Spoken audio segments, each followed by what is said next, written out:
Sa Zorro to dati. Tapos merong isang lumapit sa akin. Sabi niya, Iho, ingat ka, sabi sa akin. Bakit po tay?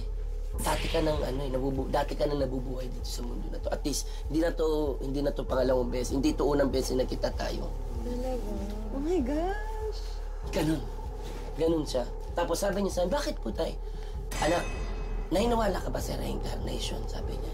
Ano po yung reincarnation? Yung kapag lahat tayo dito sa mundo na to, kapag ako nawala, pwede ulit ako mabuhay. Pwede ako mapunta sa hayop. Pwede ako mapunta sa plants. Ganun. So tayo ano po ako dati? Merong may alaga sa'yo dati. Ito, merong may alaga sa'yo dati. Ano ka daw? Sige, gusto namin malaman. Ano ka? Hindi nga, totoo nga. Ano ka dati? O ganun, anak. Kasi hindi ko maano yung ano ko. Hindi ko mabitaw yung kwento ko. Hindi ko mabitawan. Tawa kasi ng tawa. Hindi nga, ito, totoo. Anak, dati ka kasing aso. Hindi,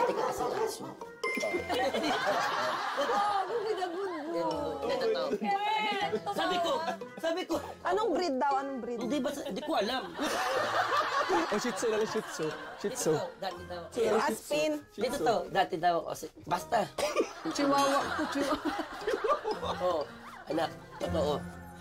Meron kang balat. Tapos namatay ka dati kasi naumpog ka. Kawawa nga. Oh, ganun, kaya kawawa. Sabi niya, kawawa. Meron kang peklat. Sabi sa akin, peklat? Sinabi niya. Oo. Saan daw? Hindi ko siya kilala. Sa ulo. Ito. Pakita ko na lang. Ito. Yun. Ayaw nga, shucks. Ayun. Oh, pag muna ka pa. Oh, meron yan. Kapay. Tapos, sabi niya, meron niyang bukol. Sabi ko, doon ako gumanon yung puso ko, boss. Nakakabaliw yun. Nakakabaliw yun. Tay, totoo nga. Dito, meron dito sa may gitna. Dito, ito. Ito, Chair, tanggalin mo yung ano mo. Ito.